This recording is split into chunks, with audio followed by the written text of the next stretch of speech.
ఈవీఎంల స్ట్రాంగ్ రూమ్లకి భద్రత లేదా? భద్రత పెంచాలని అనుకుంటున్నారా? ఇంతకీ ఢిల్లీ రిపోర్ట్స్లో ఏముంది? సో ఈ అంశాన్ని మనకు వివరించడానికి మనతో పాటు ఉన్నారు ప్రముఖ రాజకీయ విశ్లేషకులు కృష్ణకుమారి గారు. నమస్కారం. నమస్తే.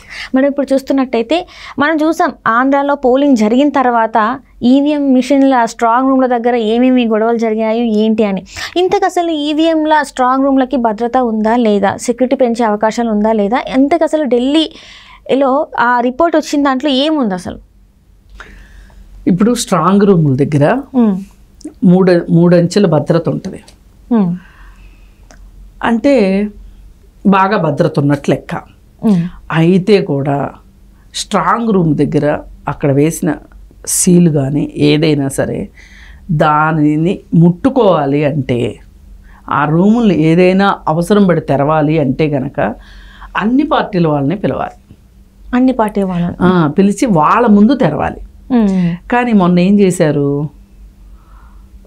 ఊరి పేరు గుర్తు రావట్లేదు, అక్కడ తెలుగుదేశం పార్టీ వాళ్ళు లేకుండా కేవలం వైసీపీ పార్టీ వాళ్ళు మాత్రమే ఉండి స్ట్రాంగ్ రూములు తెరిచారు. అది తప్పు కదా? అది తప్పు. అయితే అక్కడున్న ఆఫీసరు దానికి ఇచ్చిన వివరణ ఏంటి అంటే, మేము సీసీటీవీ సర్వైలెన్స్లోనే చేశాము, ఏం పర్వాలేదు, టీడీపీ వాళ్ళు కంగారు పడక్కర్లేదు అని చెప్పాడు. అసలు నువ్వు సీసీటీవీ పెట్టినప్పుడు వాళ్ళని పిలిస్తే నీకు వచ్చిన బాధ ఏంటి? అసలు వైసీపీ వాళ్ళని కూడా పిలవకుండా ఉండాల్సింది కదా. అసలు వైసీపీ వాళ్ళని పిలిచినప్పుడు టీడీపీ వాళ్ళని కూడా పిలవాలి, అంతే కదా. ఎందుకు పిలవలేదు? ఏదో మతలబు ఉంటేనే కదా. ఇప్పుడు వాళ్ళు తెలుసుకుని అడిగినందుకు గాను నువ్వు ఇచ్చే ఆన్సర్ ఏంటి? మేము సీసీటీవీ ఫుటేజ్ ఉంది, పర్వాలేదు, మీరు కావాలంటే చూసుకోవచ్చు.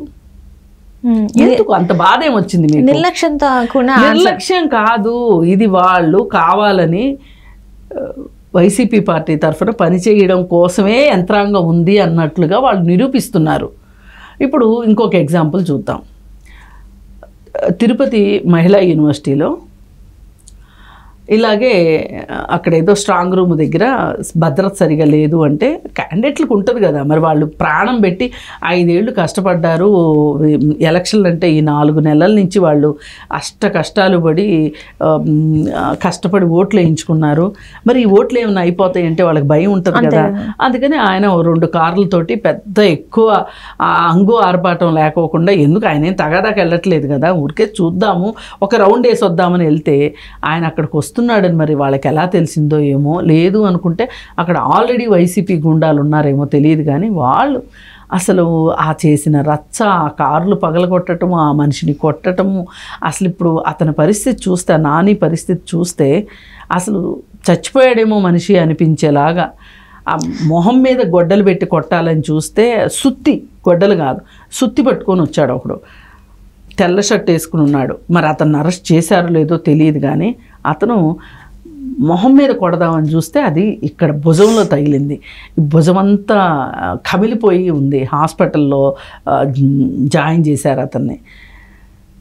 మరి ఆ రోజు అతని గన్మ్యాన్ కాపాడాడంట. గన్మ్యాన్ లేకపోతే చనిపోయి ఉండేవాడంట.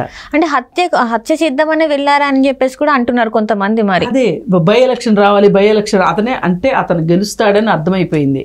అందుకని చెప్పి ఇతను చంపేస్తే బై ఎలక్షన్ వస్తుందంట వాళ్ళకి.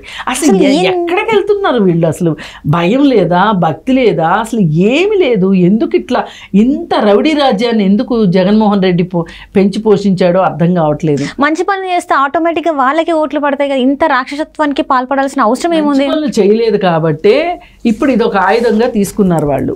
ఇది ఒక ఈ పద్ధతిలో గెలవాలని చెప్పి చూస్తున్నారు వాళ్ళు. అయితే ఇట్లా మీకు ఎలక్షన్ తర్వాత స్ట్రాంగ్ రూముల దగ్గర గొడవలు ఒక పక్కన ఓటు తమ పార్టీకి వేయలేదని వైజాగ్లో వాళ్ళని కొట్టడము, ఆడవాళ్ళని జుట్టు కత్తిరించటము అవన్నీ చూసాం మనం. అంటే వాళ్ళు ఓడిపోతున్నాము అనే అసహనాన్ని తట్టుకోలేక పైపెచ్చు వీళ్ళు ఏం చేస్తున్నారంటే, ఈ కార్యకర్తలు ఎక్కడైనా డీలా పడిపోతారేమో, డీలా పడిపోకూడదు. డీలా పడిపోకుండా ఉండాలి అంటే గొడవలు సృష్టించాలి, గొడవల్లో కేసులు అవ్వాలి. కేసులు అయితే ఈ కేసుల నుంచి కాపాడేది ఎవరు? వైసీపీ పార్టీయే కదా కాపాడాలి. పార్టీ ఉంది కాపాడుతుంది అని వీళ్ళు అనుకుంటున్నారు. మేము కాపాడతామని కూడా వీళ్ళని రంగంలోకి దించుతున్నారు. అంటే రేపొద్దున నేను ఇంకా మీరు చెప్పింది వినను, పాత కేసులో నాకు హెల్ప్ చేయండి అంటే వీళ్ళు హెల్ప్ చేస్తారా? అంటే వీళ్ళు ఏం చేస్తున్నారు అంటే గూండాలని కొనుగోలు చేస్తున్నారు. వాళ్ళని వాళ్ళతో ఒక తప్పు చేయించి ఆ తప్పు కాస్తామని చెప్పి వాళ్ళని నమ్మబలికి వాళ్ళతోటి వాళ్ళని మోసం చేయటం. ఇప్పుడు రేపు కేసులు పడతాయండి. జగన్ రెడ్డికి ఏమి రేపొద్దున ఓడిపోతే లండన్ పోతాడు, లండన్లో ఉంటాడు. ఇంకొకళ్ళు ఎక్కడ కావాల్సింది అక్కడ సర్దుకుంటారు. డబ్బులు ఉన్నోళ్ళు, డబ్బులు లేని వాళ్ళు కదా అటు ఇటు కాకుండా అయిపోయేది. వాళ్ళ జీవితాలే పోతాయి కదా. ఈ కేసులు ఇప్పుడు నిన్న మొన్న సిఆర్పిఎఫ్ వాళ్ళు వచ్చి బలగాలు వచ్చి విచక్షణారహితంగా కొట్టారు వాళ్ళు. అంటే వాళ్ళకి అలాంటి ఆర్డర్స్ ఉన్నాయి. అంటే అదుపులోకి రాకపోతే సిఆర్పిఎఫ్ వాళ్ళు వాళ్ళకి అసలు ఏమి వాళ్ళకి అసలు ఉచ్యం నీచం ఉండదు. వాళ్ళ టార్గెట్ ఏంటంటే పరిస్థితిని అదుపులోకి తీసుకురావడమే వాళ్ళ టార్గెట్. దానికోసం ఏమైనా చేస్తారు వాళ్ళు. వాళ్ళకి ఒక టైం ఇస్తారు, ఒక టాస్క్ ఇస్తారు. ఇదిగో ఇంతసేపట్లో ఈ పరిస్థితులు అదుపులోకి రావాలి అంటారు. మామూలు పోలీసులకు అంత రైట్స్ ఉండవు. కాకపోతే వీళ్ళు తీసుకుంటారు, అది వేరే విషయం. కానీ వాళ్ళు తాడిపత్రిలో ఎవరైతే చేశారో ఇలా చేసిన వాళ్ళని బాగా కొట్టారని చెప్పి వార్తలు వచ్చినాయి. ఎందుకంటే ఇప్పుడు తాడిపత్రిలో వాళ్ళ ఇంటికి వెళ్ళారు, జేసీ దివాకర్ రెడ్డి ఇంటికి. అక్కడ ఉన్న వాళ్ళని కొట్టారు, వికలాంగుడైన పనివాడిని కూడా కొట్టారు. అసలు ఒక బీభత్సం సృష్టించారు కదా.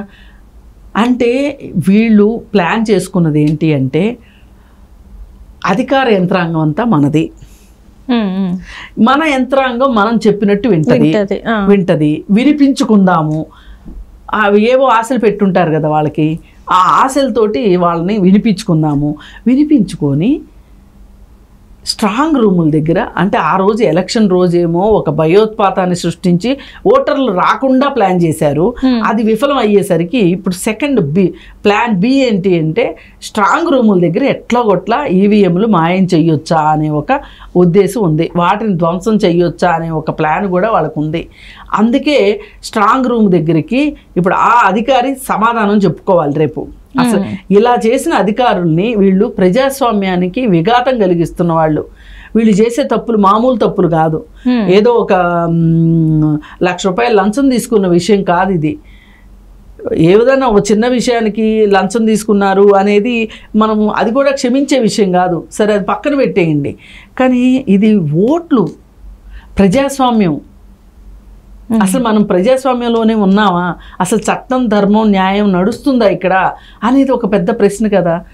అలాంటివి ఏవీ లేకుండా అయినా పర్వాలేదు, మనకు చెడు పేరు వచ్చినా పర్వాలేదు, మన కార్యకర్తలు జైలుకి వెళ్ళినా పర్వాలేదు, కానీ మన లక్ష్యం నెరవేరాలి.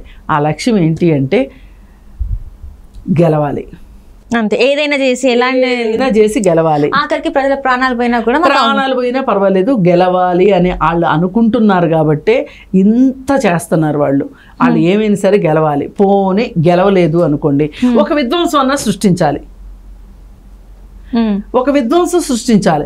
ఈ విధ్వంసం సృష్టించే పరిస్థితిలో పౌరులకి ఏమన్నా అయినా పర్వాలేదు, ఎదురు పార్టీకి ఏమన్నా అయినా పర్వాలేదు, మన కార్యకర్తలకు ఏమైనా పర్వాలేదు, వీళ్ళని కేసుల పేరుతోటి వీళ్ళు కోర్టుల చుట్టూ తిరిగి మన కాళ్ళ కిందే పడి ఉంటారు. వాళ్ళకి కావాల్సింది అది.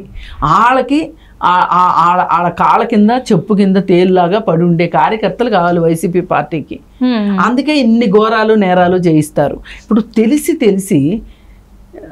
ఈ స్ట్రాంగ్ రూముల దగ్గర 3 అంచెల భద్రత ఉంటుంది అని తెలిసిన తర్వాత కూడా వాళ్ళు అక్కడ ఏమైనా చేద్దాము అని అనుకుంటున్నారు, ఏమైనా చెయ్యాలనుకుంటున్నారు అని ఢిల్లీ దాకా ఈ వార్త తెలిసిపోయింది. వాళ్ళు స్ట్రాంగ్ రూముల దగ్గర భద్రత పెంచాలి అనుకునే దాకా వ్యవహారం వచ్చింది అంటే మీరు ఎన్ని వేషాలు వేస్తే, మీరు ఎంత బరి తెగించిపోతే ఇక్కడ దాకా వచ్చింది.